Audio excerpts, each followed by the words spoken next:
You are listening to Peak One Sports.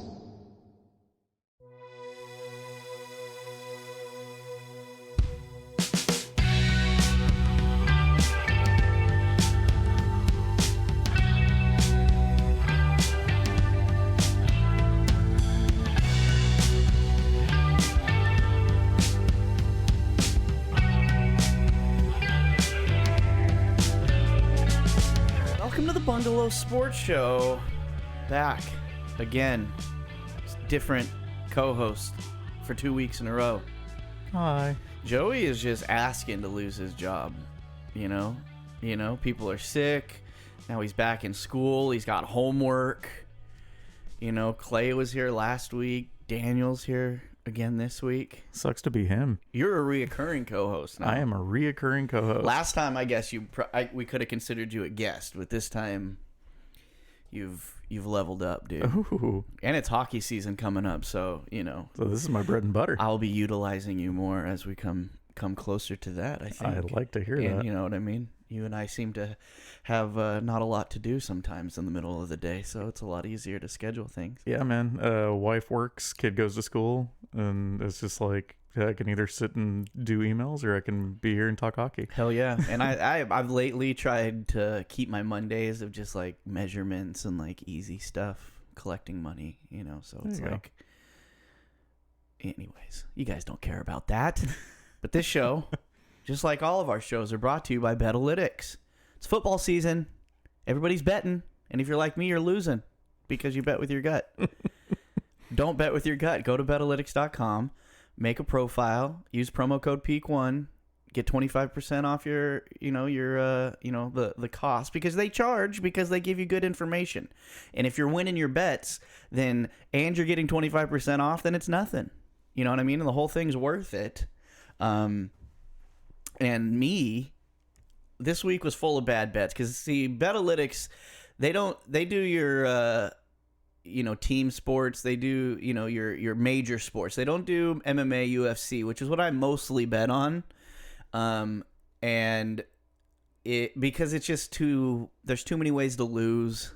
It's almost impossible to do like analytics on it when it comes, you know what I mean? Because it's one little turn your head the wrong way and you get hit with a punch and the favorite gets knocked out. You know what I mean? It's just so they don't do it. It's too many variables. And being that the UFC is on Saturday nights and football is on Sundays, I bank on winning money on Saturdays so that I can bet on Sundays. And this week it didn't happen.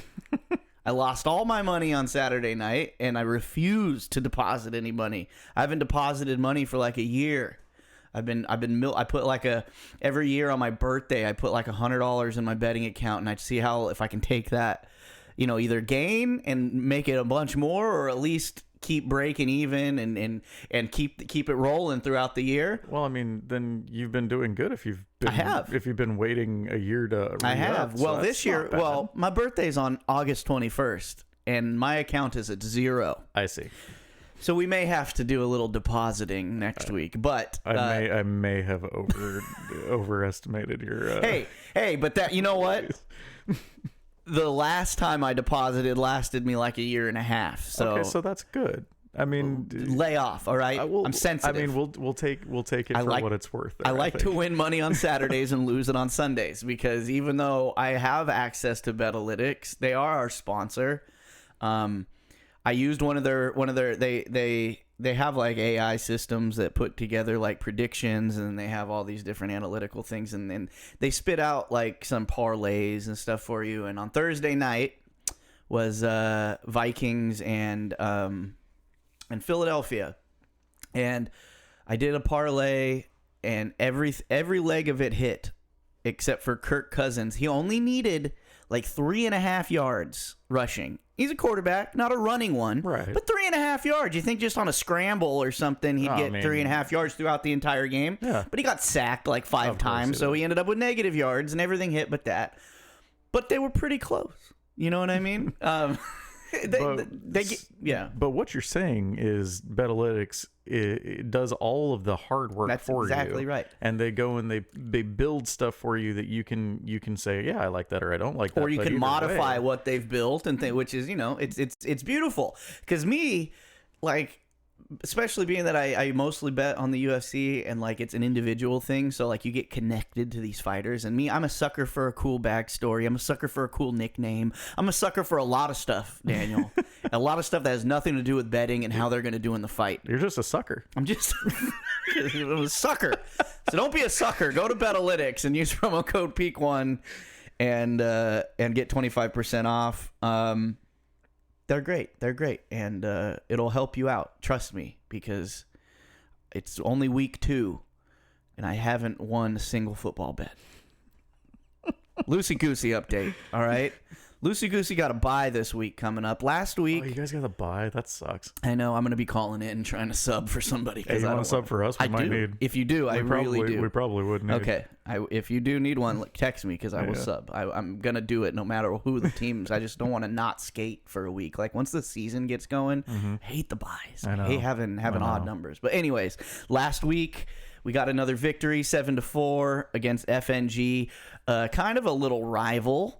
Only because one of their players called our goalie a cunt last season, and she got it on her GoPro. So it would just, every time we play him now, it really gets us going because it's like, why you gotta do that? Wait, for real? Yeah, it's fucking what's his face, Kennedy, man.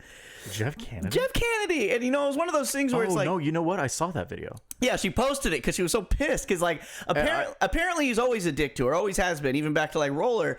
But like I'm a person where it's like I don't know most of these guys very well, so if they're cool to me, then I have no problem with them, right? But then it's like she played that video. I'm like, oh damn, that seems out of character. She's like, no, it isn't. He always fucking talks shit to me, and he's always fucking. And I'm like, oh okay, well now I don't like you anymore. Yeah, it was so weird, eh? It is. It's nuts. But, and it got a little chippy out the gate, at least on my end. Like, you know me. I'm very positive out there. I yell a lot, but it's always positive. It's never negative. Well, I think that's the thing with you is a lot of times when people see you, when they play against you, you are so loud and they assume people take that I'm talking shit or something. Like, but oh, he's on our ass. It's like, not really. 99% of the time, I'm yelling at my team. Positive things or just hockey things. I love hockey. I get excited. I know you're on another team, so if I talk some shit, it's always directed at you or somebody that I know that's going to talk it back, and we're just out there having fun. Yeah.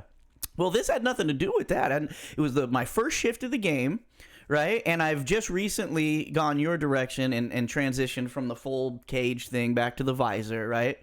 Oh, I'm full nothing now, baby. Okay, I'm like Getzlaff out there, and it's like dirt league, so like nobody's really getting pucks up that that are gonna really bust your teeth out and shit like that. And if you keep your damn head up, you're not gonna get smacked in the face. Well, first shift of the game, I get high sticked right in the nose, and it is what it is. It's a hockey play, but we had 2 refs out there on Wednesday. And one of them was looking right at me, didn't call it. Have 2? Yes, dude. It was, but they were 2 new guys. Which, you know what? That actually makes it better because if I didn't notice that there were 2 refs out there, that means the refs did a really good fucking job. Right. It's not like what the shirt says here. I got a little heated because the ref didn't fucking call the high stick. Whatever, doesn't matter. I'm being a baby. I start skating towards the blue line. Puck's out of the zone. There's 2 like in their 60s dudes on that team, right? Both cool dudes, but one of them high sticked me. Whatever. I wasn't mad at him. I was mad that the ref didn't call it. We come around, skating towards the blue line. The other old dude comes up behind me, cross checks me right in the back, and sends me face first in the fucking ice. Ref again standing right there in the blue line, doesn't call it. Right? 1, it's checking. 1, it's cross checking. Yeah. 3, it was interference because the puck was out of the zone, and it was their 2 defensemen and me still in the zone. So then I lost my shit because I was just like, what the fuck? Dude, like, absolutely. You suck. And you suck. Why did you do that to me? Like, Dude, absolutely. And it's Wednesday. It's like, save that for Fridays. Like, you shouldn't be doing that on Fridays, but at least it's a little more competitive. You know what I mean? Like, the dirt league is for mostly beginners and fat guys like us who just already know how to play and want to go out and have a good time. And would rather not skate 150%. And have a bunch of tryhards out there taking it too seriously. You know what I mean? Now, I will be devil's advocate here. Sure. And I will say, do you think they didn't call it because it's dirt league and they didn't think anybody knew how to stop? Sure. That's fine. I was more pissed at the old man because it was Mike who was on my Bulldogs team, so it's like we're homeboys, and I'm just like, what the fuck was that, dude? Yeah. Like, so I just, like I said, it takes a lot for me to get angry. It was my first shift of the game. I just sucked down a pre-workout, so I was fucking ready, and I was just like, I was fucking screaming and yelling. And then, for the rest of the first period, because they were elderly gentlemen, I was just making soft dick jokes the rest of the time. And then I just had to calm myself down. I even skipped a shift because I'm like, I can't be this guy. I'm not going to be this guy. Don't be that guy. And we were down 2-0. Not in house league. No, and we were down 2-0 real fast. So it was just, and one of them, Jeff Kennedy, scored one of the goals, and I'm just like, anybody but him. What the fuck, So that's great. I was a little I was redlining, so I took a shift off. I calmed down. We went into the second down 2-1, and then I apologized to my team. I said, guys, I'm sorry. You know what I mean? It's out of character. And then we calmed it down. They were the next shift I took, like, I ate shit, like trying to stop the blue line to keep from going off sides, and I ate shit, and then their whole bench starts laughing at me because I was losing my shit the last period. So at that point, that's when all my calmness, because once the other team's laughing at me and is more worried about laughing at me and talking shit to me because I lost my shit, I know they're more worried about that than the game itself. Which would explain the 7-3 score. Exactly. So then after that, I was like, okay, I'm good so now. You did your job. I did my job. They blew their wad trying to fuck with me for 15 minutes, and then we played it. Loosey Goosey's playing good team hockey. We've had a whole a good group for a season now, so everybody's kind of knows where everybody's at and everybody's tendencies, so we're passing good, and we ended up winning. That's cool. 7-3, and can't wait to play you guys. I know, it's so much fun. It's always fun, and we got the battle of the best looking jerseys. You know what I mean? And the Tigers look so. You guys are. Man. You guys. Oh, we look freaking, so good. We haven't won a single game, and I think we've been outscored 7-1 in What's 2 games. What's going on there? So last season I played with Heatwave. Right. I remember. They fun team, and it was great because it was like a lot of beginners and everything. It was a lot of fun, right? Because I don't give a shit if I win or lose. It's not. It's not. No, that's not why I play. Right. The whole reason I play is just to go out and have a good time, and that team was a great time. Still a great time. They're great people. But I was like, you know what? I really want to play with like a bunch of my friends like that have never played, have never skated. There's 2 guys on our team, husband and wife, is Tony and Anna, and they are both Brazilian jiu-jitsu black belts and world champions. Like these people are like for real world-class athletes, and they're awesome. They've never played hockey before. They've hardly ever skated. So it's like, dude, come and join my team, because we're not gonna go out there and just like dummy people, right? But we're like, dude, we're gonna try and get you goals. You know what I mean? Hell yeah, no. So that's the point of this league. That's why I like this league. It's like that, and like people like that I wanted to play with, and I wanted to play with like my cousin and everything. Sure. Just like people that just don't just have. Okay, so we haven't played yet, so I didn't see what the roster really was. So you got a lot of. I got a lot of those new guys, but then I also got like Peanut. Like a couple. Yeah, well, you bring in some of the core, and then you put in. But then we also tell Peanut you're not allowed to shoot, right? Because Peanut's really good. Like Peanut does play on Sunday, right? You know what I mean? And Sunday for those of you who don't know is like the really fucking good league, right? And he plays on Sunday. He's a very good hockey player. Been playing forever. We tell him you can't shoot, which is fine because he doesn't care. We just put him in the middle of Tony and Anna, and just like you set these guys up all night long. And we're so new playing together that we haven't scored. We haven't done really much. Nothing wrong. First game we lost like 6-2. I think we played FNG. And then the second game we played Heat Waves, and we lost 1-0, and I was in the net. And it's like, and let's be honest, I let in 1 goal. I wish I would have had it back, right? But I let in 1 goal. We should probably win. Yeah. Well, that's a good outing though, because you haven't been in goal a lot for the last decade. You know what I mean? Because my knees don't work. Exactly. So that's a win in my book. You know what I mean? And like you said, it's Wednesdays. That you take victories wherever you can get them. And after the first game, this game being 1-0 and all that. And you know what? Good. And we had a lot of fun. Like that was probably the most fun I've ever had in net while losing. Right. Yeah, I mean, like I said, this league is all about the silver linings. Yeah. You know what I mean? Because it's like I said, same thing with us. Like we have our core geese that have been playing since roller, But then I've got a couple buddies out there that are brand spanking new. We've got a couple guys that, you know what I mean? It's but that's what this league is for. And right? it's pretty cool that like some of the newer guys that started that last season, like, holy shit, like they scored some goals this season. You know what I mean? Cool? And then like they just added Sean Bergman, so another kid that's like, my God. How did they get Sean Bergman?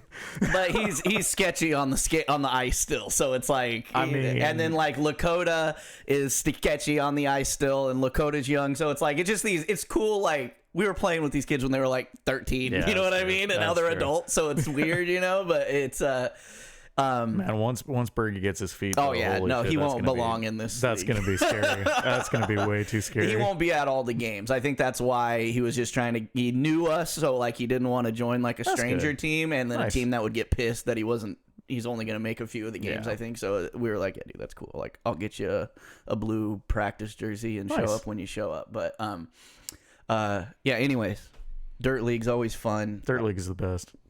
It's awesome.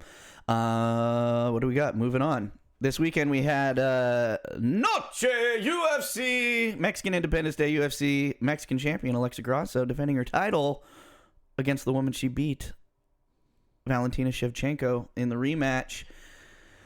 Disappointingly, this fight ended in a draw, the very rare MMA draw. They have those in MMA? They do, because it's an odd. You wouldn't think they would, because it's an odd number of rounds, right? Yeah. But you can tie in a round. Yeah. You know, the refs can do a 9-9. I guess if you can 10-9. I guess if you can draw in boxing, it's essentially the same thing, right? Same type of deal. And it was a very close fight back and forth. Like their original fight, like Valentina Shevchenko, I'm going to explain this to Daniel because I don't know how much you don't want to watch it. Okay, anything. So she's like one of these, like she is the shit. Like she is most dominant, like basically like nobody's going to beat her for the longest time. I have heard the name. Okay. So just totally dominant for like the last 5-6 years. Like nobody even comes close to beating her. And then Alexa Grasso, Mexican-born girl, comes up and she submitted her. She outboxed her. And Valentina Shevchenko is like multiple-time kickboxing world champion, so you'd think she'd have the advantage on the feet. Not so much. And so, you know, thinking that this fight was going to go similar to the first one is that, you know, Alexa Grasso is going to, you know, outbox her, maybe knock her down, or at least get it to where she can take it to the ground, tap her out again. And it almost happened twice. 2 rounds ended with her with a submission and Valentina getting saved by the bell. It was just close back and forth. I guess I'll take the draw. I don't think Valentina won. She thinks that she should have won because it was a draw because the last round they gave Grasso a 10-8 round, meaning really whooped her ass, right? If it's anything like boxing, that's how it usually happens. A draw happens because it's 1 point. So basically saying like Valentina won 3 of the 3 rounds, Grasso won 2, but 1 was a 10-8, so that extra point makes the draw. I guess that makes sense, yeah. She was a little bitter, saying that they felt pressure on Mexican Independence Day to give her that 10-8 round.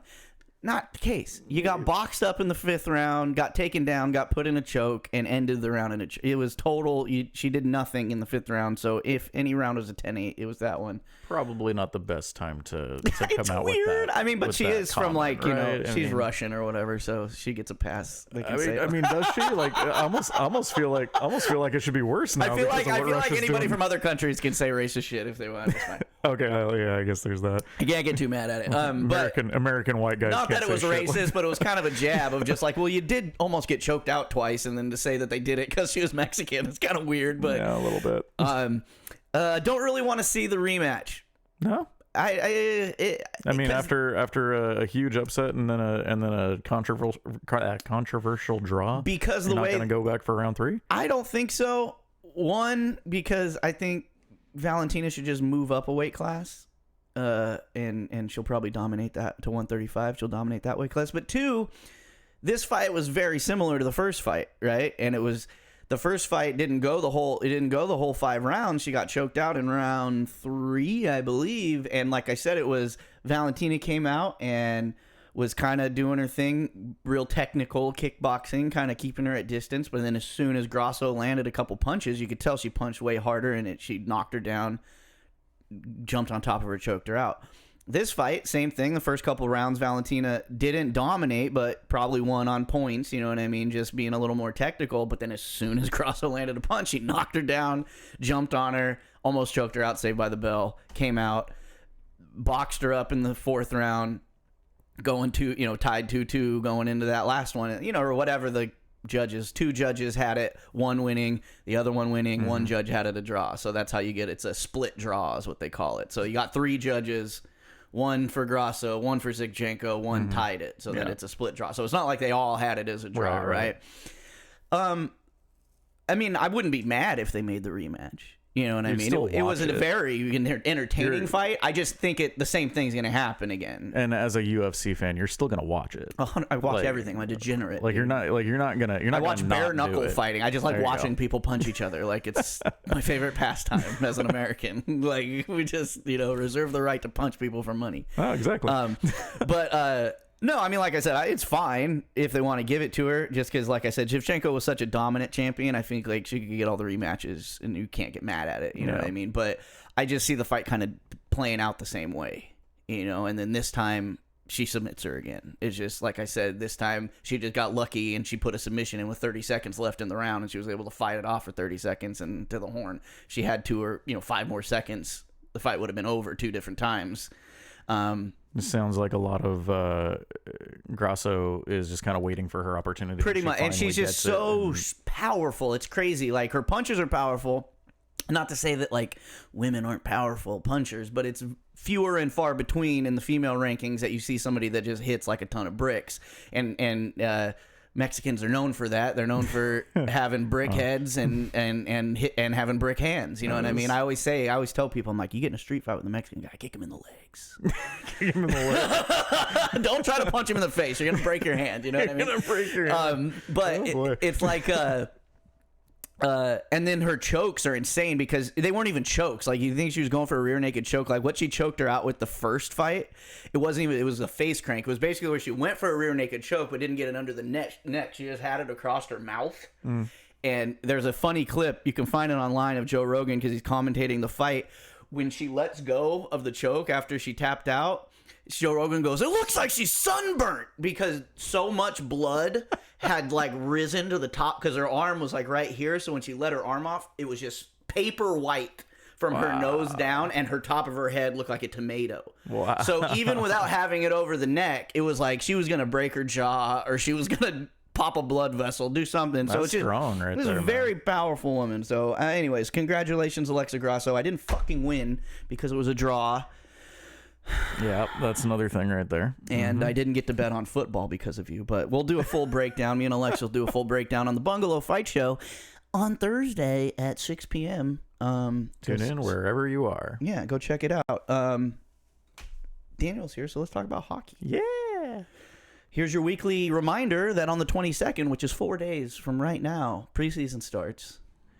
I said last week and the week before, preseason, like in any sport, you can't put a lot of stock in it, but it's just like a primer. It's like, oh shit, here's my guys.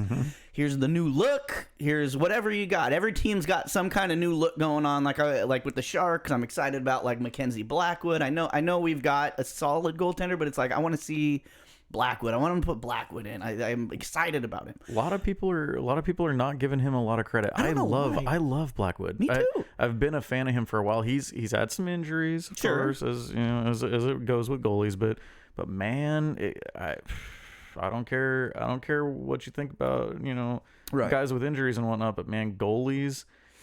Dude, he is technically sound. He's technically good. Sound, and like goalies are like, you got to find a goalie who can streak. You know what I mean? Yeah. That's how you find. And because they have 2 solid goaltenders now, they can play the flip-floppy thing throughout the season to keep them from getting injured. You guys still have Korpisalo. Right. So, obviously, he wasn't blowing anybody's hair back last year. No, but I mean, he's not to play the flip-flop goaltender, like the one season when we still had Nabokov and Kiprusoff and they were going back and forth. You know what I mean? It's like that keeps everybody from getting injured. It keeps them from tiring themselves out. And I think nowadays in the NHL, you're going to have to start looking at that. You're going to have to start going into tandem goaltending thing. And I think Carolina pioneered that really by going like 1-1 and 1-1. And it is good because then you can kind of both guys, you can analyze both of them throughout the season to see, because like once you get to the playoffs, you got to have that streaky goalie. You know what I mean? Whether it's Vasilevsky, whether it's anybody who just, you know,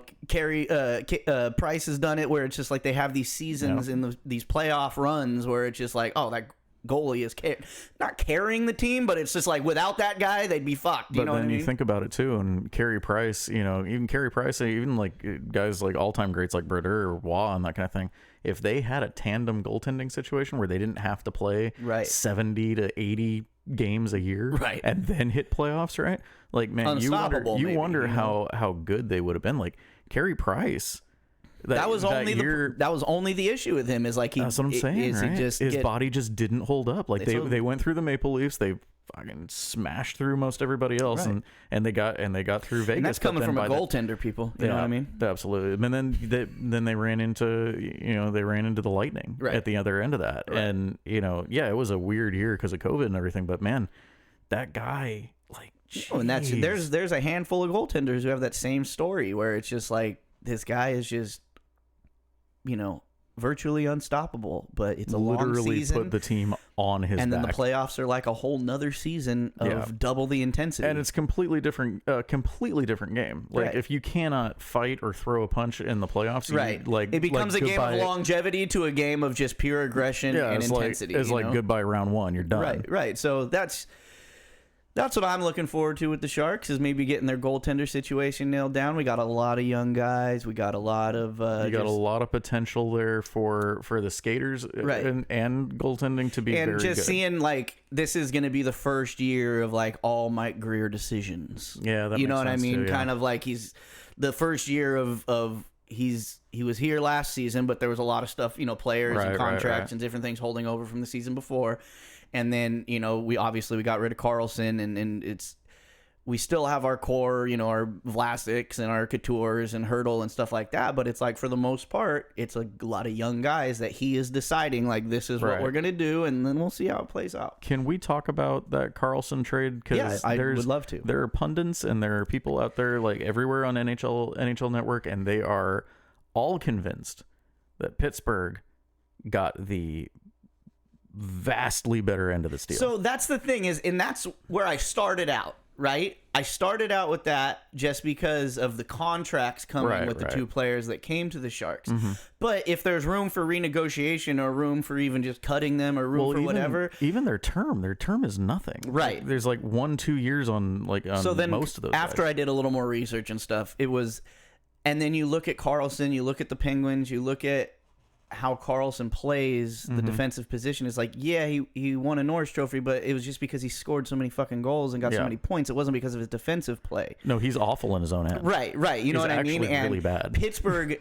needs defensive defensemen, in my opinion, right now. I 100% agree. They've always been, they have Letang, and he's essentially a lighter version of Carlson because he doesn't score as many goals. And they're both at the tail end of their careers, and they're both just not as good in their own defensive end. Right. I mean, Pittsburgh's always had the offensive pressure, but it's just, you got to have those stay-at-home guys, those stay-at-home defensemen. But then do they still have the offensive pressure? Because, like, I mean, they have Crosby. Crosby's going to be good until he's 60. Sure. It's whatever. But he needs a supporting cast, you know what I mean? Malkin's getting hurt all the time. Malkin's older. He's fragile now. Mm-hmm. Rust did not have a great year. Right. That's the thing. When you kind of sit down, like on paper, you're like, holy shit, they got the best defenseman in the league, and the Sharks got these two fucking, you know, veteran fucker, just journeymen, castaways with bad contracts, and Pittsburgh got rid of 2 bad contracts and got the best defenseman in the league. But then you look at it and you're like, well, he's not the best defenseman in the league. No, he's the best not. Scoring defenseman in the league. You know what I mean? And it's like, well, to be very fair, too, if you are the best defenseman in the NHL, nobody's going to talk about you. Nobody gives a shit. Because you don't get any points. You don't put points up on the scoreboard, but you take them away. Right. You don't allow them to get scored on. There's a guy like, you know, like if superstar-wise, like a Cale Makar kind of sits the line. But he's good at both ends of the ice. That's what I mean. Like, if you put him in the defensive end, he will kill you every penalty for 20 minutes, like full-on 20 minutes. Right. But if you're in the offensive zone, don't let him have the puck. Right. No, like a guy like only Sharks broadcasters, the only ones who ever talked about Doug Murray back in the day. But Doug Murray was a guy who'd stay at home, and they just called him Crankshaft because he'd just sit there until you came in the zone, and then he'd eat your fucking lunch. You know what I mean? But it's like he wasn't trying to score, he wasn't trying to pass, he wasn't trying to get involved in play. His job was just to be a fucking wall. Yeah, and he was a wall. And you he was know, a very Scott good Hannon. wall. Scott Hannon. I'm sorry, I keep saying fucking Sharks because that's just also my thing. Decent defenseman though. You know what I mean? 100%. And before Vlasic's legs went out, right? Vlasic was probably one of the better door stopping defensemen. And that's the thing is like, so when you sit and look at that trade like that, it's probably more even than anybody getting ahead of it. But I think the Sharks just getting rid of that Carlson money and just being hamstrung by by one player making almost $11 million. It's like that's a lot when the cap is only 80 something. 100%. And when we don't need you to score that many points, we need our forwards to score that many points, and we need you to stop them from scoring. Like that's our problem, is stop them from scoring. Yeah, exactly. I mean, like if you're down near the other team's net, right, and you take a couple shots, you'd probably score a few, right. But if you miss,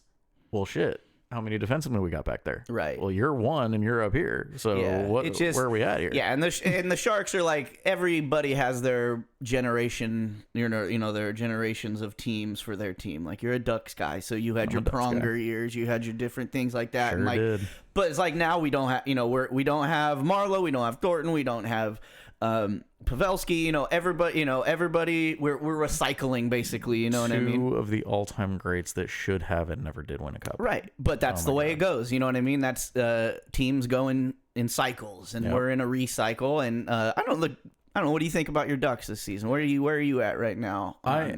Before your preseason thoughts. So last time I was here, we were talking about the draft. Right. We were talking about the draft, and I made a very because it was literally minutes before the draft started. In the moment comment about, I really hope the Ducks take Fantilli at number 2. I guarantee they won't. They're probably going to take Leo Carlson. And I'm like, you know what? After all of that, and everything, and I did a live reaction to the draft and everything, all this on my Instagram. I like Leo Carlson. I really do. He's a big, strong forward who is going to be a very, very good center in the NHL. Right. I did get to see Fantilli at the rookie camps, and he got a hat trick in the rookie camp against I forget who they played, but he playing for Columbus, who doesn't have the best talent pool. Oh, we're going to talk about Columbus in just a second. Oh, we've got some things to talk about with Columbus. Holy hell! Yeah. But he played so much more offensively driven, and I think that's the thing with Carlson, is that I really like him because he's smart in both ends of the ice. Okay. Is he going to fill the net and provide the thing that the Ducks lacked last year, which was scoring goals? Right. I don't know about that. He's very smart, and he's going to stop a few from going the other way because he's good defensively. It's kind of like obviously he's a rookie, and Joe Thornton is one of the best of all time, but it's like the frustration of a Sharks fan during Joe Thornton's tenure was that, like, a lot of times hockey is a game of numbers. Yeah. If you put a bunch of pucks on the net, doesn't matter how good their goaltender is, more are going to go in. Eventually, and Joe score. was such a quarterback that he always held. You just felt like he was take a fucking shot, or like, you know what I mean, or like. Oh man, as a Ducks fan, going to Sharks games and everything is just like everyone around me when Thornton gets the puck, and knowing that he's one of the best playmakers ever, and he's got a fucking great shot. Knowing that he has the puck and he comes down on the goalie, and they're all just like, "Fuck, he's not." Yeah, or shoot. He's off on the corner and he's like he's trying to quarterback the play. It's like, just shoot and it, Joe. It's just like every shift, like as he got older and he slowed down a bit, it was like all you got to do is put 2 guys on him, and he can't get his passes off, or they can't be clean passes. You know what I mean? Yeah. So it's like it became so much easier to defend him, and that's like what you're saying with the Ducks. It's like what you guys lacked. Especially when he lost the step too, right? 100%. He gets a little slower, and then it's just like, okay, well, then 2 he's guys just on stationary trying to pass. Then it's like a passing drill, and it's like all they got to do is get in front of him. They don't even have to body him. But like with the Ducks, like you said, like you guys lacking those pucks going at the net. You want, hopefully more of those. Yeah. And it's like they're not all going to go in, but they were outshot almost every single game. Right. You don't want that. You want to be pretty even. or coming out, obviously you want more, but it's like being outshot every game sucks, you know. And I mean, and I will say for the Ducks, for what it's worth, they didn't have Jamie Drysdale all season. Basically, he played 8 games. Right, he got hurt. He's been having issues staying healthy, which, you know, is unfortunate. Still doesn't have a contract. Right. Patty, where are we at with that one, bud? But you know, he's a really solid, smart defenseman that I would love to see working with Cam Fowler. Right. Working, you know, with the defensive core that they have out there. They have probably some of the best prospects in all of hockey. Right. And you guys have some of the best defensive veterans, too, that can kind of teach those guys. Well, not Shattenkirk anymore. Well, that's true. Which I'm okay with that, because Shattenkirk was literally awful in his own he's net. just old. And he's old. He's getting there. And I loved him for locker room presence, but I did not love him on the ice. There's a time, and that's of a lot of sports. I mean, football probably the most, but it's just like most players don't age slowly. Mm-hmm. They are good, and then they fall off a cliff. Exactly. You know? Exactly. They're not all going to just, they're a little going down. You know, the volume doesn't get turned down. You know what I mean? It gets turned off real quick. And for Shattenkirk, that was the second that he signed his free agent deal in New York. Yeah. No, that's why I always said, like, with the Sharks, it was like they always sign those guys with somebody's hand was already on the light switch, ready to turn it off. And then it's like, this guy's the best player in the league, and now he's on the Sharks. You know what I mean? But what are you going to do? And I mean, and for what it's worth for Anaheim is they, you know, again, they have a very, very good prospect pool of, like, players that are going to be more than likely superstars, like actual legitimate superstars in the NHL. Well, and that's what, like, seasons, like whether it's the Sharks or the Ducks or any of the teams that kind of are in that position, it's like these seasons, even though you're not, you know, expecting to like light the world on fire, it's like this is where you get to see what the next couple of years is going to look like. Yeah. You know what I mean? And as a fan or as somebody who analyzes the game like you and I do, it's like you have your predictions, or like you watch these guys and then what the team should do, and then you hope that they sign the right guys, they get rid of the right guys, they send the right guys back down, things like that. But what is exciting for them? They got a new coach. Right. Always exciting when that happens. I was not the biggest fan of Dallas Aikens. I couldn't actually ever say that it was 100% his fault, because I mean, in football, it's way different, right? Like, you know, you can have a coach like Belichick and have a team that's just dog shit, and you can still coach them to an 8-win, 9-win And it's season. also with football, it's like it's so weird because a lot of the guys who are the head coach, they don't call the plays. Exactly. They don't manage the defense. Once the game, they're there for. They schedule practices and put all that shit together, and then once the game starts, they're kind of just sitting there with the headset on, putting in their 2 cents. But then this guy's calling the plays, and this guy's managing the defense. Unless you're Belichick, because he does all literally everything, right. But that's the thing, is this season he's not. Yeah. Right, and it's like they change roles, but in hockey, it's all you. It's mostly just the player. I mean, you have your assistants and stuff like that, but they're for practice. Yeah. When it comes down to game time and game time decisions, it's all head coach. And you've got your coaches and everything that are there in hockey that are telling you, this is the play we're running for the power play. This is this is that.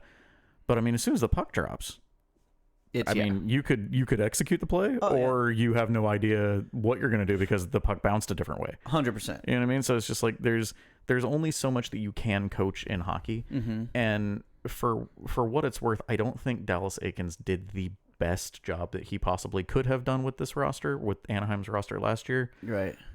Great, like I said, great young talent. Like you got a guy like Trevor Zegras out there, and he's pulling Michigans out of his ass, like, you know, anywhere. Right. And it's like, man, use that. Use that guy. Get creative. And that's you know? the thing about hockey coaching is like you got to pinpoint those guys who have those special skills, and you know, Trevor Zegras also does not have a contract, and I'm fucking worried. Well, and that's the other part of it too. You know what I mean? Because you see it in all sports now, just because, you know, players are wanting more of their share of the cut, and you can't blame them for it. You know, as fans, especially. I mean, some fans like to bitch at players for wanting money, but it's like, I got a job too. We all want to make as much as we can while we have the chance to make it. And I mean, like most of these guys, like knowing I like the Anaheim Ducks, right? Like, there's maybe like 6 guys that grew up in Orange County playing in the NHL. Right.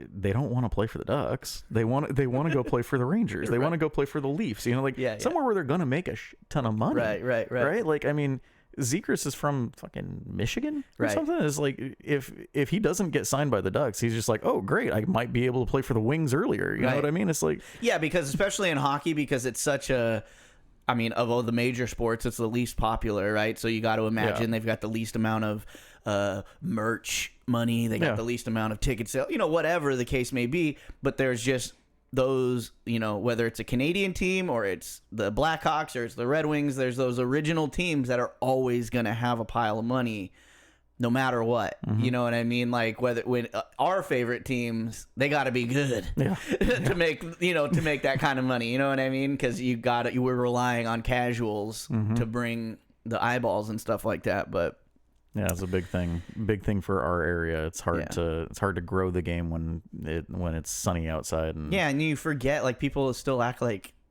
it's not a thing, and it's like, dude, these teams are fucking 30 years old. Yeah, like it's here. Hockey's been here. Oh no, it's here. Yeah, you know what I mean? And it's like, come on. I mean, as for what it's worth, Anaheim renewed their stadium lease for the next like 30 years, I think, with the city of Anaheim. So it's like they're there for the long haul, guys. Like that's really cool. Yeah. No, it's good. It's good. I love hockey. Whatever happens with our teams this year, I'm going to be watching for the rest of my life. I'm not super high on either of our teams at this point. No, me neither. But I feel like you gotta find those things that you can be excited about. Daniel's like, until we get some contracts signed, I'm not excited about it. I'm so nervous, dude. Like our literal best defensive prospect and more than likely our second best to best center on the team are not in signed, limbo. Yeah, and it's hard. Literally in limbo, and it's just like, Pat, I love you. Fix it. Well, and that's, we've been talking a lot of contracts on this show just because of the running back situation in the NFL, right? Which is odd, eh? It's odd,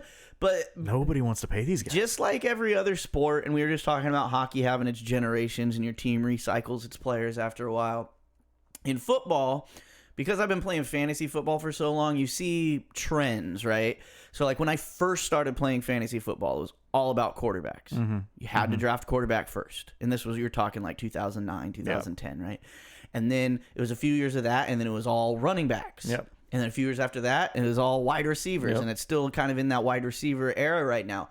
Well, that goes along with how the NFL teams are playing. And right now, most NFL teams, and it's probably because of the way the Chiefs and their success, I don't know why people follow them so much, because nobody has Patrick Mahomes except for the Chiefs. So it's like, how can you like try to mimic them? But they're a running back by committee team, right? Because they've got 3 solid running backs. None of them are superstars. No world beaters. But every play, there's a different guy in there, and each one has a different job. You can tell, like, oh, they're going to do this on this one because this guy's out there. Whatever. Yep.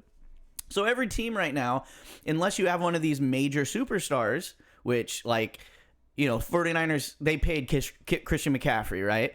And he's paying off big time. Yeah.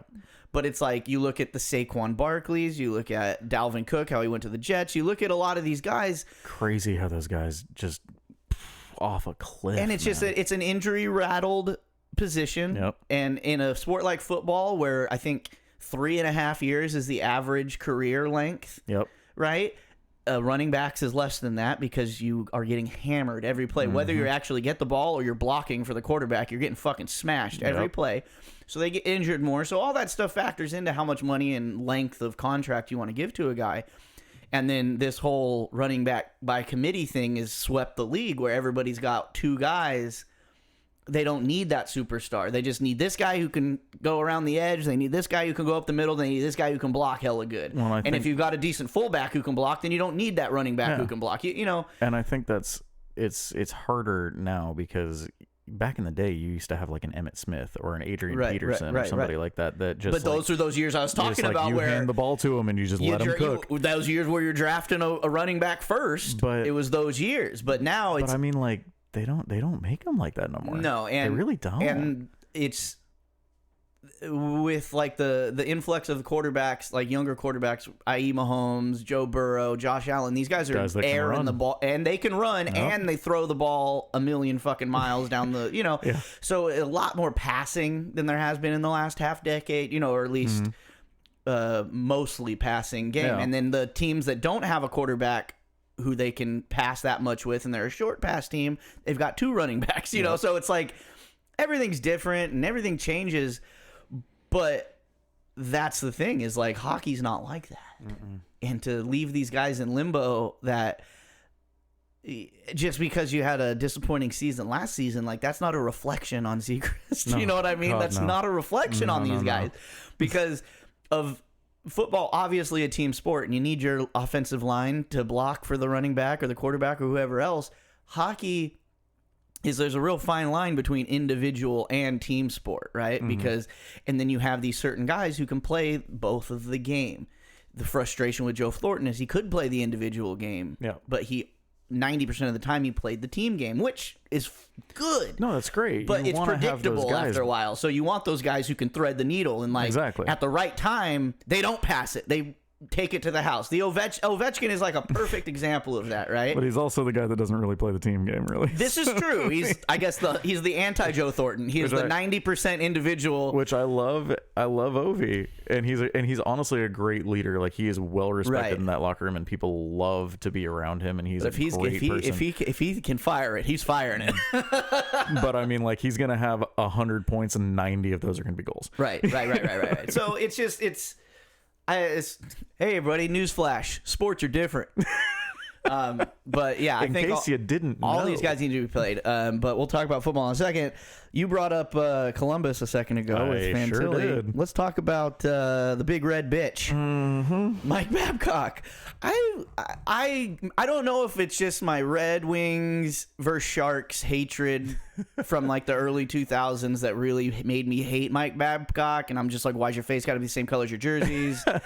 And like, But he was also a Leaf coach, so I mean, this is true. But he does talk until he's blue in the face. And and he comes back and I don't know why the fucking Blue Jackets signed him in the first place. I'm like, let's get some new blood in here. Like, it's every once in a while some of these coaches where hockey's a sport where it's just like these guys hang around too long. Yeah. No, absolutely. Just because the Red Wings he was gone. Yeah. The Leafs got rid of him because of some shit that he did in the Leafs locker room. Right.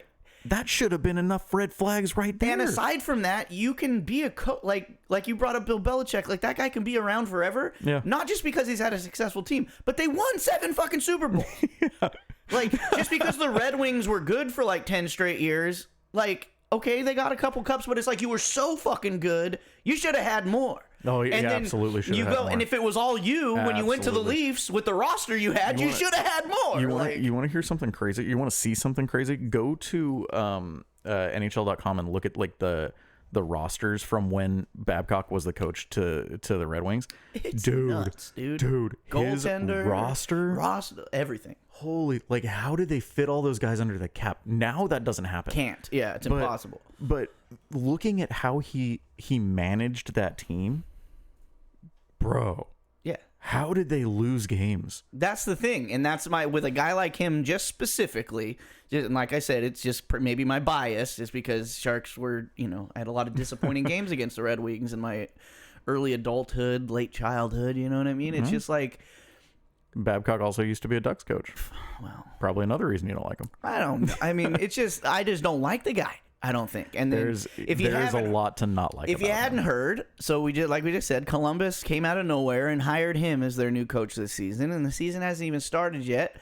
And the controversy, the investigation. I always like it when they investigate stuff where it's like, well, we already know it happened. This is the second time they investigated it, by the way. The first time they investigated, the NHL said, there's nothing here. No, we like this fucking red-faced animal. So Boone Jenner, solid name. I'm a sucker for a name. I love that's a good hockey name right there. Great name. Wonderful name. And this probably would have been the whole team, but he just came out and blew the lid off the thing right when it happened to him. Is he calls him in and he's like, let me see your cell phone and let me see your camera roll and all your pictures and everything, all your personal shit and all this stuff. And it's just like all this stuff that has nothing to do with hockey. Exactly. And in a time like this, in a social climate that we're in, privacy is a very big thing. And the whole live and let live. What do you care if this guy's putting dresses? What are you looking for, first off? And if you found it, why would it matter, kind of a thing? If there's dick pic, whatever it is. Like what? His name's Boone Jenner in the NHL. I think he's probably got a couple dick pics on there. It's possible. You know what I mean? Like, just with that name, he's getting pussy. Probably like, a couple of dick pics right next to a couple of pictures of stacked ass chicks. That's what I'm saying. So obviously Boone Jenner was like, yeah, fuck this, fuck you, and came out So Boone Jenner he came out and said, like, I didn't find much of an issue with this. It wasn't that he said, but the fact that he put it out there. But the fact that, like, from what I know, the story was basically broken, if you want to say broken, on the Spit and Chicklets podcast by Biz Nasty. And he basically came out with it, and I mean, like, he was very vulgar about it. But he was like, he was like, what are you looking for dick pics on my phone? Like, fuck off, basically. Like, this is not where this should be. It's not where the focus should be on the team. Like, fucking run the power play. You know. So he was basically came out with it and said that, and then this started gaining traction, not because people in the Columbus Blue Jackets organization were like, hey, yeah, that's kind of fucked up. People around that Babcock used to coach in Detroit and Toronto and Anaheim came out and said, yeah, he did this to us, and it was super fucking weird. But I didn't say anything at the time, because if I did, I wouldn't play anymore. And because it was, again, different climate, different social stuff going on and everything like that. And Babcock is famous for, and if any of you know hockey, you probably know the name Mike Modano. Wonderful athlete, probably one of the better centermen ever. I had a fish named after him. And you know what? He was on one of my most hated teams of all time, but still one of the faves. But probably, if you had to go down the list, he is one of, if not the very best center ever born in the States for hockey. He is not a piece of shit. So good, and not a piece of shit. Lovely man. Mike Modano sits at 1,499 games career because Mike Babcock was his coach. He had to get 41 games in his final season playing with the Red Wings, and he said, this is going to be my last game. This is my last season. I didn't know that. This is going to be my last season. 41 games. All I have to do is get 41 games. I get 1,500 games career. Babcock knew this and sat him multiple games. Healthy scratch tonight on game 1,500, bro. What a cock. I don't care if Modano's got a broken ankle. If he wants to get out there for a 1,500 game, you put him out there. He literally had to play half of the season. He did not play half the season. He played less than one game half the season. That's insane. And it was a fuck you move from Mike Babcock. Like, you don't make the lineup, I do. That's insane. See that? Oh God, this guy's an asshole. Exactly. Even more of an asshole than I thought. Because that pisses me off there. Because it's like, that's like a legacy dude. That Mike Modano, like, he is on every NHL video and like game. I said, it's not like he's an asshole of all times. Oh yeah, no, he's great. You know what I mean? If you're an asshole, then it's like, yeah, whatever. You get what you get. But he is a Hall of Famer. Yeah. He's in the Hall of Fame already, and he sits with his plaque in Toronto. $14.99. Son of a bitch. That's so fucked Hey, dude, let's start a position. Let's bring Mike Modano out of retirement. Dude, one game. That's all he needs. It's one game. Come on, Sharks are going to suck this year. He doesn't have to score. San Jose is a lovely place. Just spend the winter here. Just let him just sign a 1 week contract. That's it. Put him in for a shift. First shift of the new season. Bring him out. Phil Kessel just won a cup. Is basically a healthy scratch, bro. He never played a game in the playoffs. So it's like, come on. There's all those videos on TikTok where the guys are acting like Phil calling Sidney Crosby, going like, hey, why the hell did you have me work so hard for those 3 cups? Oh man, no, I mean that's bullshit. Fuck you, Mike Babcock. Exactly. And just to put a button on this, we won't talk about him anymore. He resigned yesterday. That he did. Amid the investigation. We don't need an investigation. Resigned or fired, because I mean, depending on how you want to look at it, officially resigned. He was definitely fucking fired. Definitely fucking fired. Yeah, it probably has something to do with how much someone has to pay him for one of those outcomes, I'd imagine, because contracts usually have wording in them on how you lose your job and how much money is owed. Or unfortunately, in the NHL circle, coaches are on guaranteed contracts. So even No if matter they, what. no matter what, so even if they are fired before their contract is over, the team is still on the hook for paying. So him. Mike Babcock still wins. He's getting 2 years of free money from the Blue Jackets. You son of a bitch. Yep. The Red Jackets. The Red Jackets. Red ass face. All right. Well, that made me mad. That Mike Madonna thing made me madder than this freaking phone picks thing. That's what got me the most mad. I was just like, and this motherfucker got another chance at coaching, and I'm still here in the dirt league. Like, it's like, Son Columbus, of a bitch. call me. I know. I'll coach. What are you doing? Come on, Columbus. We'll light that cannon. All right. Real quick on college football, we got to talk about Coach Prime. Hey, he's doing pretty good. So obviously, been the talk of the college football landscape for all summer. And then we talked about it a little bit because, everybody was still doubting him because he brought a lot of the Jackson State guys, brought in between staff and players, brought in like 80 something new people into that Colorado system. So everybody was doubting him. Came out against TCU, who was in the national championship game not even a year ago, and whooped their ass, and then beat Nebraska as expected, and then we had a rivalry game with Colorado State, Bit of a tough game where the coach made his little comment about, I take my hat and my glasses off when I talk to adults, which is dumb, right? Which is stupid. Really We're talking about fucking Deion Sanders. Give me a break, dude. Exactly. Like, he could wear whatever the hell he wants. He's Deion Sanders. Again, not an asshole, just entertaining as hell, real as fuck. And it's like, he even said it. He's like, I don't want to be involved. Like, they talked about, like, after the game. So if you didn't watch the game, super close, went to overtime. In my opinion, a little too close for a team you're expecting to be really good. A little Colorado too close. State, Yeah, Colorado State ain't but it's a great, rivalry but it's a rivalry game. So maybe they were just Travis Hunter, their two-way, the freaking best player in college football right now, plays 140 snaps a game, plays cornerback and wide receiver. He goes out on a late hit concussion. So I heard a lot of people saying, well, that's what happens. You play so many snaps. It's like, no, it was a late hit. Yeah. It had nothing to do with his body failing on him. Somebody Yeah. fucking smacked him on the sideline. Yeah, you can't cap at anybody like that. And like, that's just not okay. And that happened early in the game. So obviously that was one of their biggest offensive weapon, and possibly their biggest defensive weapon also out. So went to overtime. They won. And then, Coach Prime, he comes out because everybody's got to ask about the shit that Coach Norville said and all that stuff. And he's like, listen, I don't know the guy. He's like, I'm happy for the guy. Anytime there's a black guy that's out there that's successful, he's coaching, he's got a good team, like, you can't expect me not to respond when somebody talk some shit. He's like, that's what my mama told me. Like, don't let nobody talk shit without you talking shit back to him. He's like, but as far as that goes, like, I got nothing bad to say about the guy. And so it's like, if you got anything bad to say about Deion Sanders, you're an asshole, because he had the opportunity to talk so much shit about this whole situation and this whole rivalry, and then the thing with the between coaches, and then the late hit, and even his son got fucking late hit and laid out late in the game. Yeah, he did. And so there's a lot of stuff, but it's like, his thing is like, it's football. He's like, yeah, they're my kids, but it's like, they're playing a sport where you're gonna get hit, and it's like. And just keeps it even keeled, keeps it Deion, and I just had to give him another. I mean, he's getting plenty of shout outs, but that was a good one.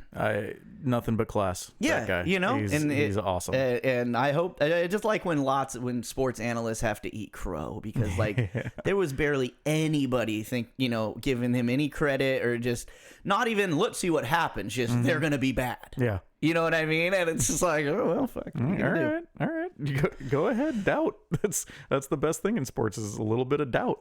Yeah, well, and I think that's a lot of, he plays on that too. Your good coaches always play on that. Even like Tom Brady, Bill Belichick, even when they were the best team in football for a decade, it's still, nobody believes in us. Nobody believes in us. You know what I mean? Like, everybody wants us to lose. But anyways, that's college. Week 2 in the NFL. Hold on, I got to put on my football glasses real quick. Oh boy. These are my football guy glasses, my football coach glasses. Fuck, why do they look exactly like Andy Reid's glasses? That's what I'm saying, man. All right, we're going to just do a quick little overview. We'll do all the results, just like we did last week. We don't need to talk about this team at all, do we? We don't need to talk about that. Oh no, we're gonna talk about it a little bit. We don't have to. Dude, you gotta. But we don't need to do that. It's okay. He says so. Starting off, Tampa Bay Chicago. Hey, Baker Mayfield, man. Freaking shaky bakes. I want to tell everybody out there, I've only been doing the sports podcast for maybe 4 months now. But long before that, I've never written Baker Mayfield off. People wrote him off because he came so... He was kind of the same lane as like the Johnny Football draft, the Johnny Manziel draft. He got drafted by the Browns. He was brash. He was whatever, blah, blah, blah, blah. But he had the fucking skills, right? And he didn't get that massive deal for no reason. No, honestly. and so... And then obviously he played for a bad coach, bad team last season, so it was kind of wishy-washy. But now he's in Tampa Bay, a team that has a good core of players, teams that won the championship, 3 years ago, and they're 2-0. And not that the Bears are any good, the Bears kind of suck ass, but fucking Baker Mayfield is out there, and I'm a big fan of mic'd up. When you get and when you hear the way he talks to his teammates on the field, not even like in the locker room on the side, like on the field, he's cracking jokes, he's keeping it light, he's talking to defenders and stuff. It's great. The guy knows fucking football. In their last game last week, like like halfway through the first quarter, he had already figured out the defensive scheme. And they have you can go on TikTok and watch tons of TikToks of him literally calling out the defensive scheme before he hikes the ball. So it's like the guy, again, whether it's Coach Prime or anybody, if you got anything bad to say about Baker Mayfield, you're an asshole, because the guy's funny, the guy's personable, and the guy can ball, dude. He can play, man. And he's not just a guy who's out there gunslinging it. He obviously knows the damn game.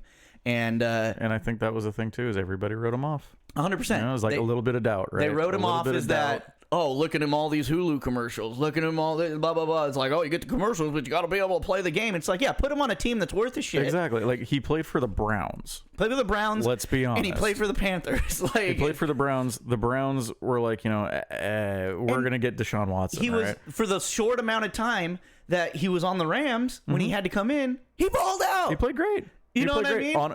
Guess what? He played well on a team that can catch the ball. Go figure. Right. And then now you got Mike Evans, who had his controversy with his contract where they didn't want to give him a new contract.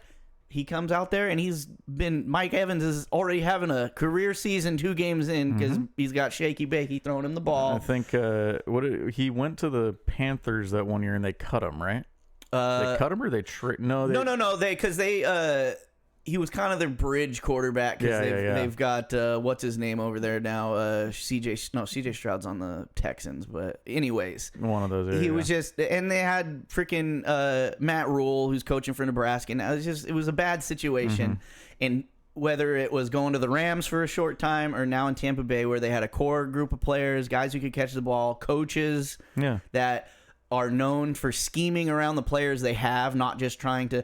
That's the thing with football is, like, sometimes you get coaches who are like, no, this is my style of football, and this team's going to play this style. You have to play my way, otherwise you don't play. But then you got coaches who are like, these are the guys I have. It's like we were just saying about hockey.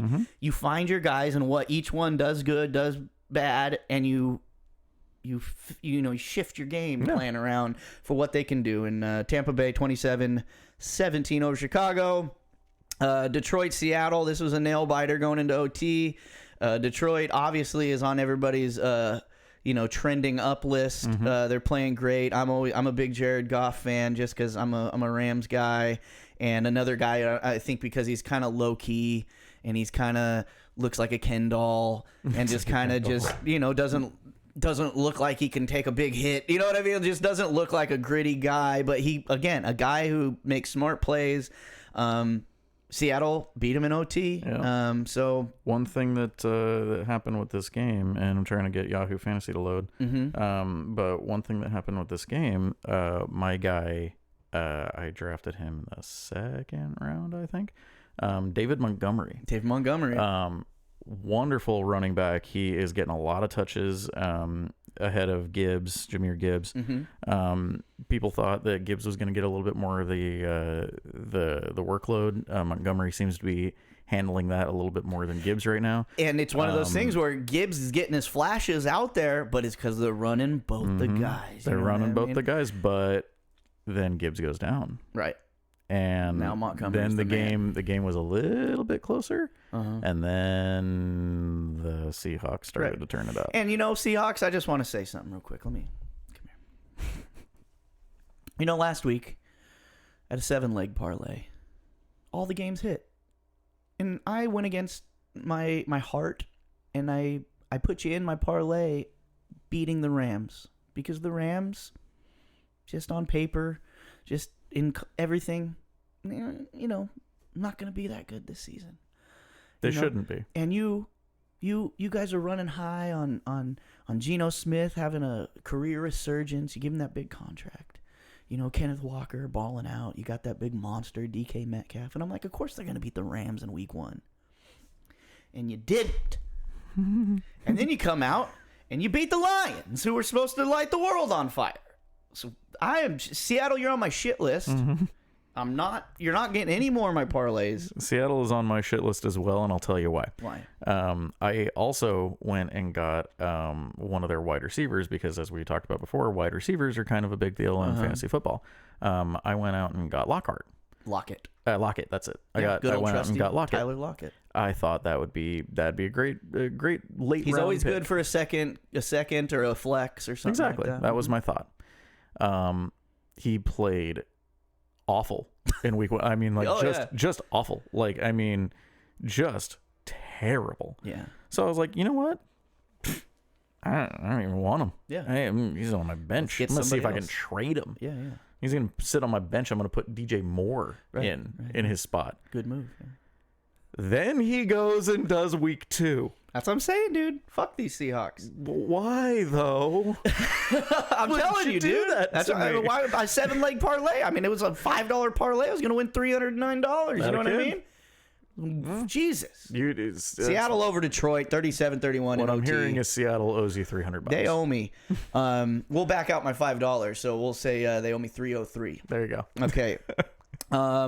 Cincinnati goes down to Baltimore, 27-24. We always knew that was going to be a good game, but holy hell, what's going on with Burrow? Holy smokes, and Burrow left with that same calf injury he's been dealing with in the offseason. And I don't know. It seems like... Wait, what happened to our... Okay. Oh, there it goes. Interesting. I don't know what happened. Your team's not playing too good. You're not playing too good. That off-season injury just starts to flare up a little bit more. A little bit. Calf. So not a lot to talk about in that game. I kind of knew Baltimore was going to pull that one out. It was closer than I thought, especially with the way Cincinnati's been playing. Baltimore 27, Cincinnati 24.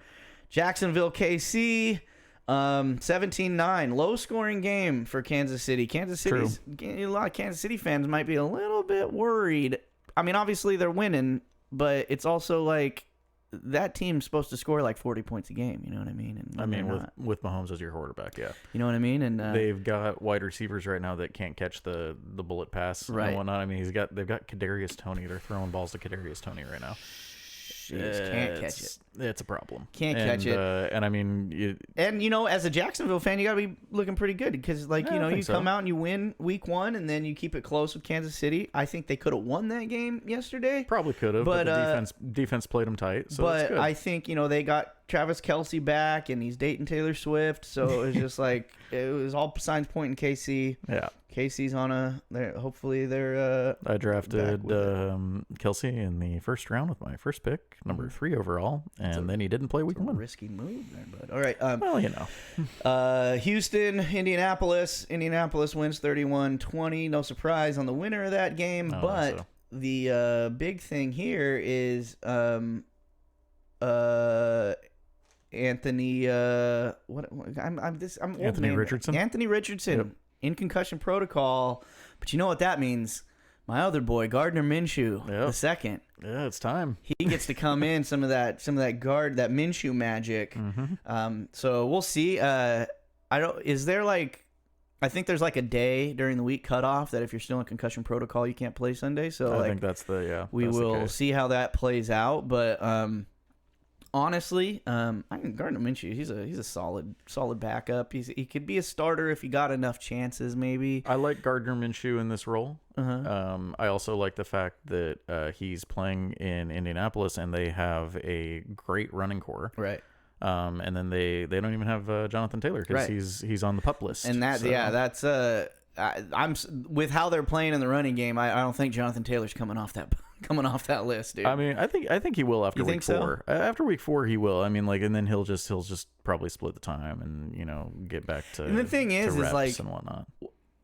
It was so funny because like people obviously were trying to trade for him because they gave him an opportunity to look for trades, but then like Jim Irsay's just asking for freaking Jalen Waddle. He wants the moon. Just being an asshole because it's just like you say you can look for a trade, but then obviously you're not going to trade him because you're asking unaskable feats. But then that also comes down to it is like he's also asking for unreachable things, but I mean.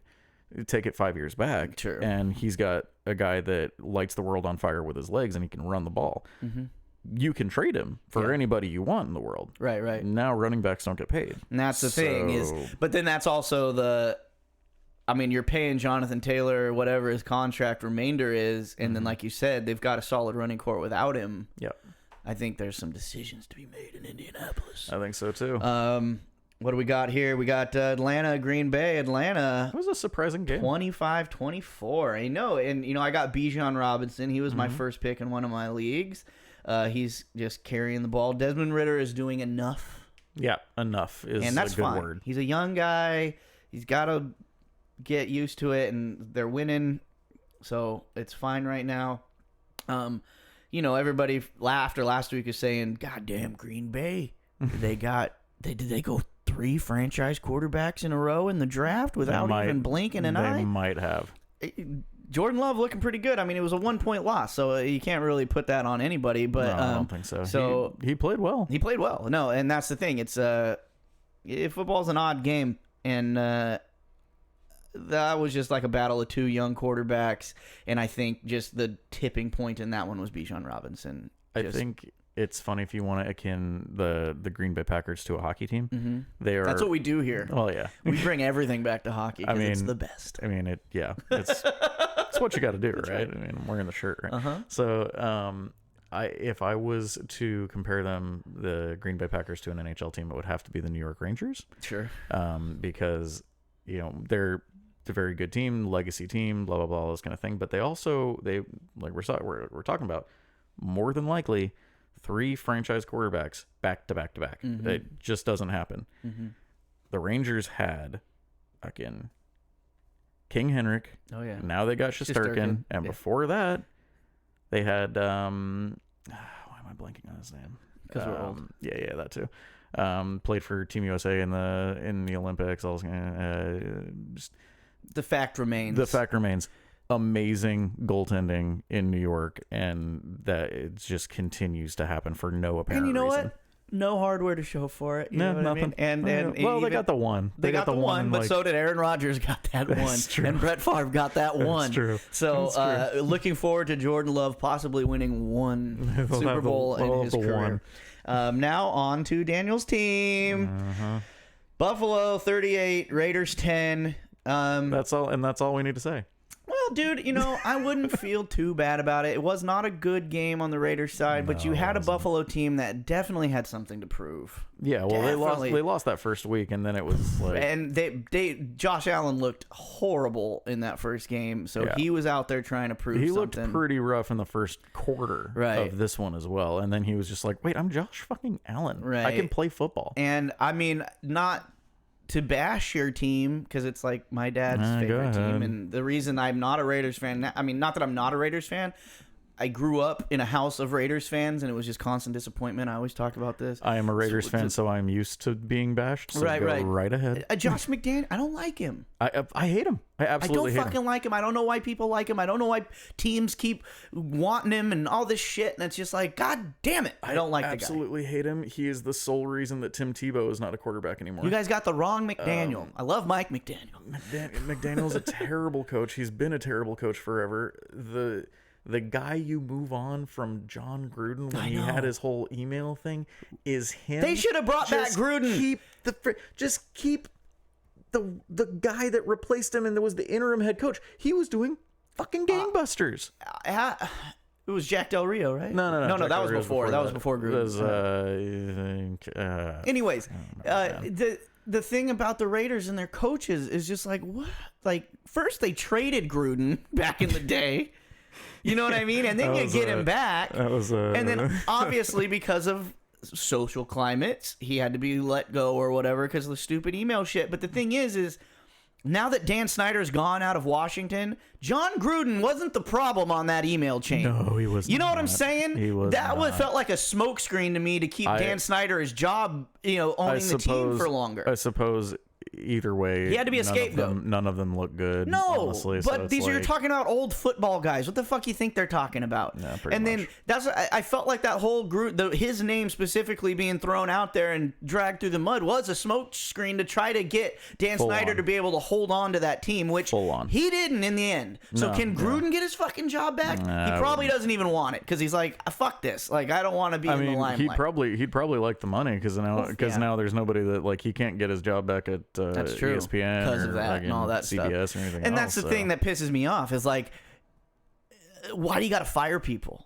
It's like, we're putting him on suspension for a minute while we investigate. And then everybody forgets about the damn email chain because then you realize, oh yeah, Dan Snyder was like trying to fucking pimp out his cheerleaders to fucking diplomats in Cuba and all, it's like, whatever, taking their passports so they couldn't leave the hotel and stuff like that guy is like a cautionary tale on scumbag of the earth. What any kind of money can do to somebody. He got to sell a team for fucking $9 billion, $6 billion, whatever the fuck it was. Yeah, and John Gruden lost his fucking job. Yeah, it's also like, it's like, Dan Snyder's not the owner of the Commanders anymore. It's just like, yeah, but he got fucking a shit ton of money. And that's the problem. That's my problem. He got a shit ton of money for ruining the franchise. Lost his career, lost his $100 million contract, and Dan Snyder got to sell the team for $6.5 billion. And they were a proud franchise before he showed up. It's just sad. Gruden got the shit end of the stick of all this because Commanders got a new owner. Yep. You know what I mean? And the Raiders got the shit end of the stick. Speaking of the Commanders, actually, not that bad right now. Boom, boom. Let's go to that game real quick. Let's figure it out. Commander 35, Denver 33. Away from the Raiders. Well, not a lot to talk about. They got fucking hammered. Yeah, Washington. Looking pretty good. I got their running back Robinson. I picked him up too. He's a little flex guy for me, and he's been that's going where I have good. him too. And Sam Howell again, one of these young guys that's doing just enough to he's being serviceable. We call it. He's a serviceable quarterback right now. Who knows if he's going to be great? But they're winning games. They're 2-0. Denver is now 0-2. The Russell Wilson, he's not looking as terrible as he looked last season. No, the game that he played this week wasn't that bad. No, it definitely wasn't his fault. I don't put this loss on him. However, one good game does not atone for the last season and two games of what he is. Sean Payton, obviously great coach, won a Super Bowl and all this stuff. And I just think that going from what happened with Denver last season and Russell having his own office and his own private coaches and his own all this stuff and then doing high knees on the airplane while everybody's trying to take naps and shit. Strange. And then obviously that doesn't work. And then Sean Payton coming in and literally lighting the place on fire when it comes to Russell Wilson and talking shit about him in the media and just all this stuff trying to light up. I don't think Russell Wilson's that guy who's going to get motivated by that. No, he's not. I think he's an AI person. I don't think he's real. Okay. Russell Wilson. He is him and Bezos him and Ciara. Tesla. If you watch any of their social media, they're the weirdest fucking people of all time. His Subway commercial and his Danger Witch. Broncos country. Let's ride.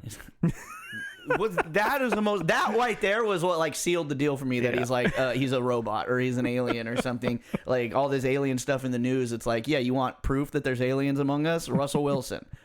Watch just that one clip of him leaving the press conference. Broncos country.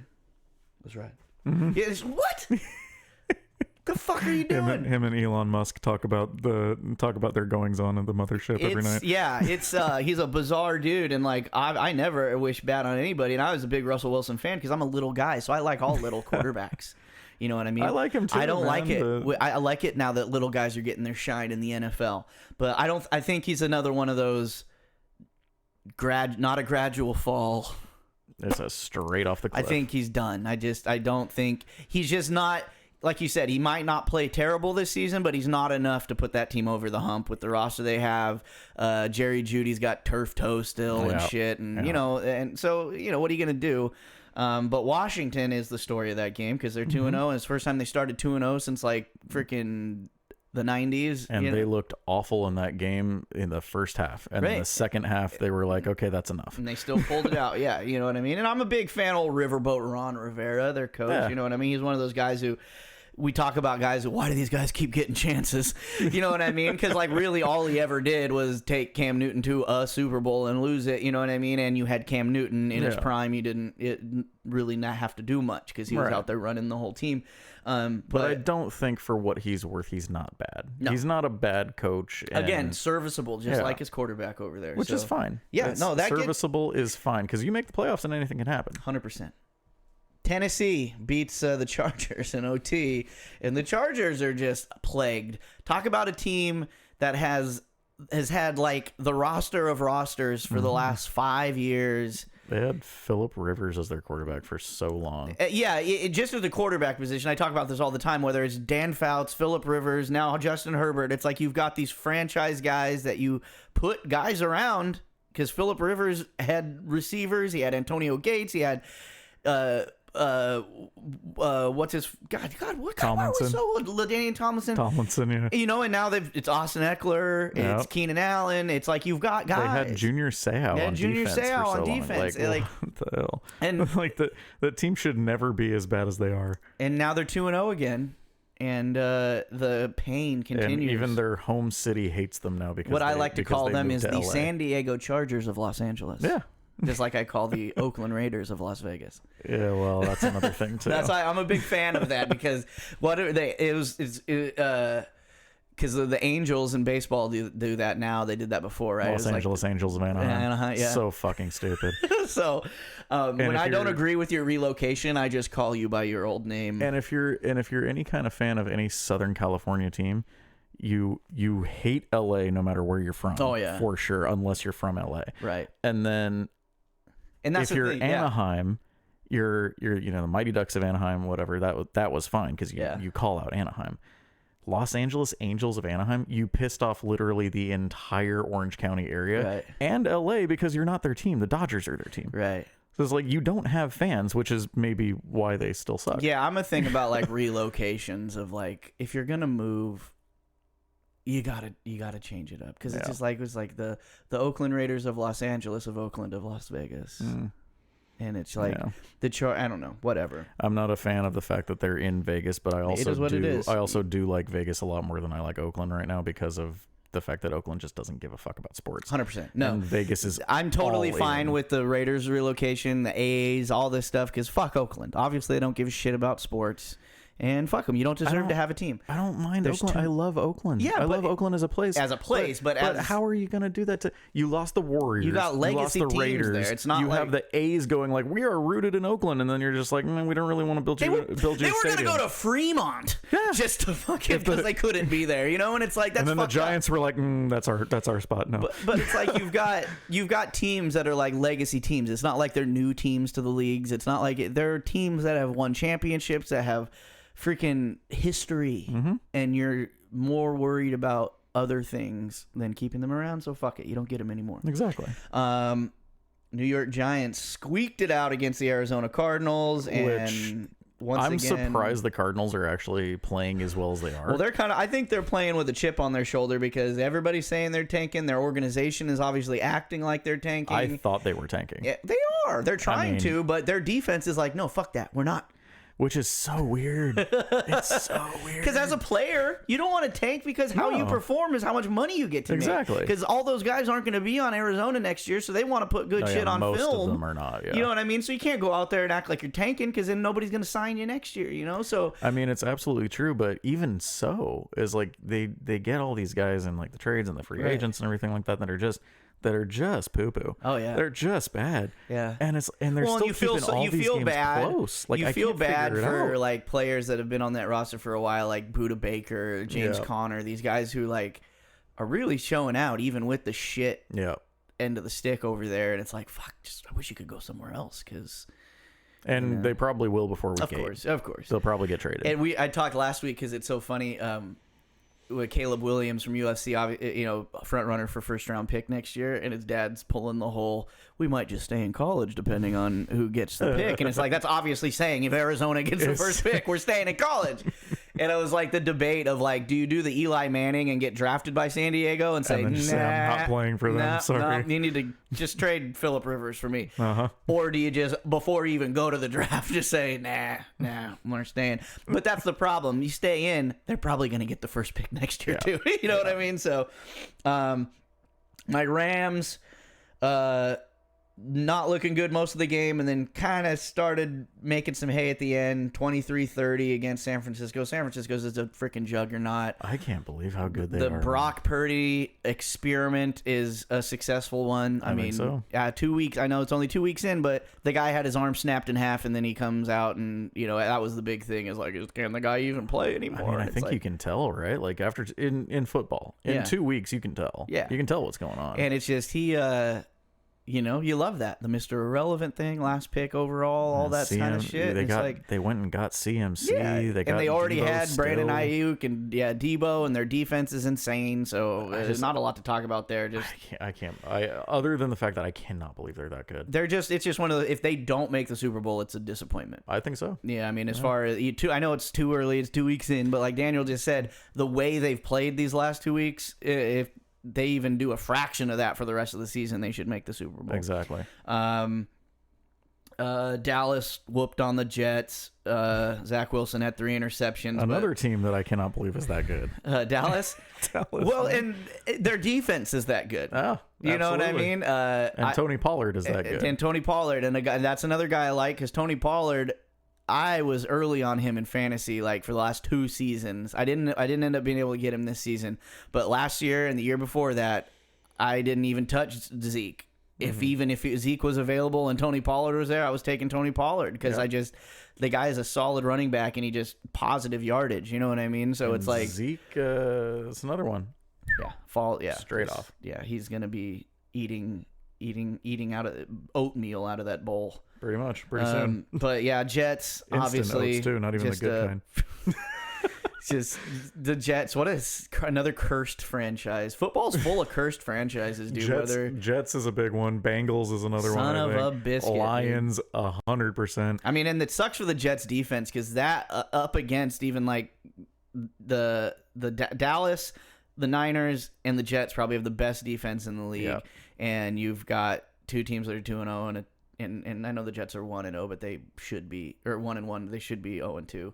They absolutely should be 0-2. There's no reason. If it wasn't for that defense, they would definitely be 0-2.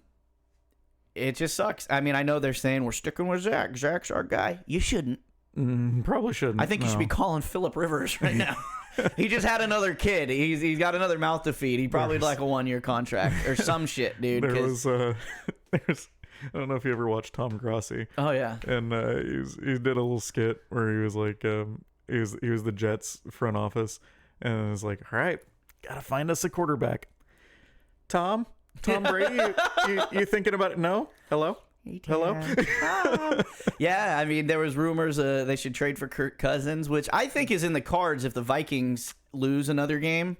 Because I mean, Kirk, obviously it's not his fault, but it's like if the Vikings again have a great roster and can't get over the hump, it's like maybe they get that cap space. I don't know, who knows, but Jets, if they're going to do anything but lose all the rest of their games, they need a different quarterback than Zach Wilson. I mean, I almost feel like Zach Wilson could do it, but I think in the situation their offensive line is not good enough for Zach Wilson. They weren't good enough for Aaron Rodgers. But I mean, because if you watch Hard Knocks, Aaron the thing that got him injured or got those guys in on him to injure him in that game was the exact thing he was harping on them about in Hard Knocks. The only bad thing he had to say about that roster was that exact play scheme and how they were getting pressure on him every single time.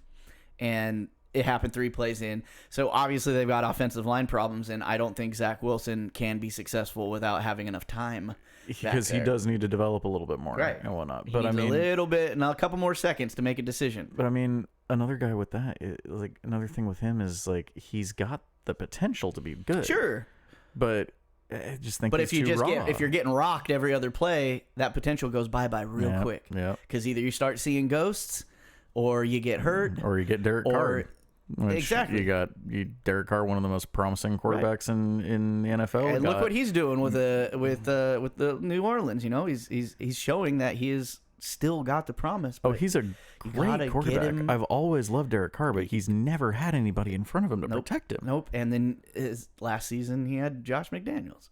You know, and because that's like, can't with that guy. Derek Carr's MVP. He had an MVP season and he snapped his leg in half. I've always loved him. What do you want? You know what I mean? Like, it is what it is. But if you don't have a front line, you're fucked, no matter who you are. And then they had the backup quarterback was XFL great. Mm-hmm. So moving on to last night's game, Miami, New England, 24-17 Miami. We all kind of saw that going that way. Sure did. Defense played outstanding. They played outstanding. Tua is proving his haters wrong. Mm-hmm. Tyreek Hill is being Tyreek Hill. That's true. And the star of that team for me is Mike McDaniels. I love that guy. I love how good signal caller. That's for sure. He's a good signal caller, but also just his attitude towards the game. He doesn't take anything that fucking seriously. You know what I mean? And it's like, I love that. I love the fact that he knows when the camera's on him, and it's just like, well, if you're going to be in my face, I'm going to do something funny. You know what I mean? I love the halftime when they're like following him and then he sees the camera and he takes off sprinting, you know what I mean? Or like, they're like, you know, it's like, how you doing? How you feel he did out there tonight? He's like, I didn't do anything. The players did.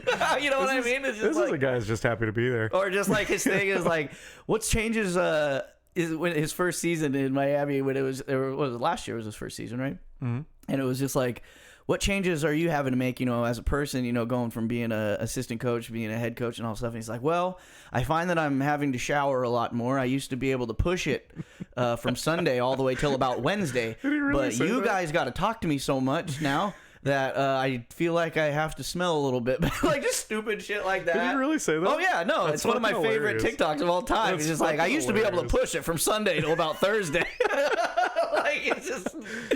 So it's always levity, and I've always been that, you know me, I'm that kind of a guy. It's like, I feel like people play better when it's a little lighter. Your dirt league interviews at the end of the game. And I feel like very much Miami that way. fits that. I feel like Tyreek Hill's that kind of a guy. He doesn't ever seem like he's super serious. No. You know what I mean? Like waving to the New England fans in the locker room. He's just like, these are some of the worst fans ever. So that's my favorite part of the game is waving bye-bye. Get out of here, man. See you guys. Like, you know, and it's just so. Anyways, success for the Dolphins. That's it. That's week 2. We got 2 Monday night games tonight. Mm-hmm. Carolina, New Orleans, Pittsburgh, Cleveland. That's it. I'm tired of talking about football already, and it's week 2. That's a show. Thank you, Daniel. You're most welcome. We got our shout out, and this is the first shout out in about a month where I haven't had to talk about a dead guy. Because people I like been dying. You know? I mean, yeah. And then they don't fit into the rest of the show, so I have to use my shout out at the end for the dead people. And I've just been like, I was thinking about just changing it to the Bungalow obituary segment.